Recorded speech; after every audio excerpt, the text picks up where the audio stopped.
гісторыя. Чаму мы каля вострай брамы? Власне кажучы, вы ніколі не задумвалися, чаму на востраве.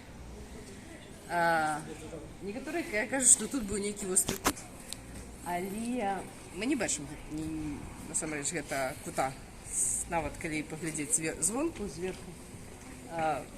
Вострага кута тут няма. Але ёсць адна версія, якая мне вельмі падабаецца, што менавіта гэтая вострая брама спачатку назва была прысвечана менавіта Астрожскаму. Справа ў тым, што вось гэтае шэсце, якое... Ну, глядзіце, это моя версія, не прэтэндую на... Это мой такі лагічны ланцужок разважанняў. Мы ведаем, ёсць пісьмовыя сведчанні, па якіх сёння паўтаралі вось гэтае шэсце, знакамітага трыумфальнага шэсця Константина Ивановича Астрожскага, якое адбывалася напрыканцы 1514 года. Я просто для вас паўтараю, я уже гэта уже казала. Трыумфальны такі в'езд у Вільню з усімі узятымі падчас бітвы падворшай трафеямі, з харугвамі пераможцаў, з палоннымі, да? Вось, і в'езд адбываўся менавіта праз гэтую браму. Але 1514 год.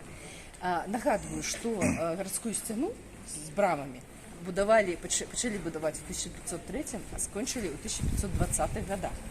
Так?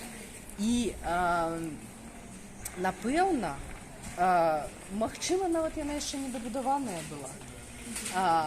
І калі Константин Астрожскі даваў грошы на царкву Траецкую, на тыя астатнія две царквы, якія мы сёння бачылі, так? Магчыма, ён таксама даў грошы на дабудову гэтай брамы.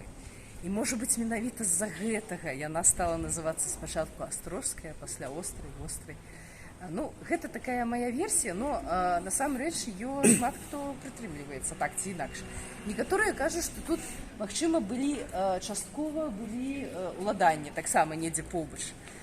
Насамрэч таксама магло быць, таму што нагадваю, што Астрожскаму падчас яго шматлікіх перамогаў, да, вельмі шмат давалі латыфундыяў, асабліва пасля бітвы падворшай. Ён атрымаў вельмі шмат і маёнткаў. Я ўжо казала, мы паказвалі сёння палац Астрожскі, глядзелі, дзе ён быў. Насамрэч мала хто ведае пра гэта.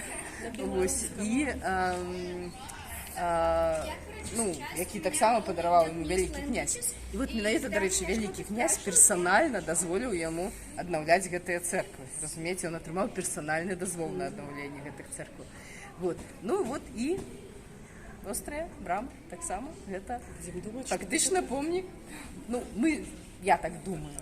Хаця некаторыя са мной не пагодзяцца, но вот сёння нават, здаецца, пару дзён таму это ў Дэльфі нават пісалі. Так што вось тут мы завершаем нашу кароткую вандровачку, прысвечаную бітве падворшай.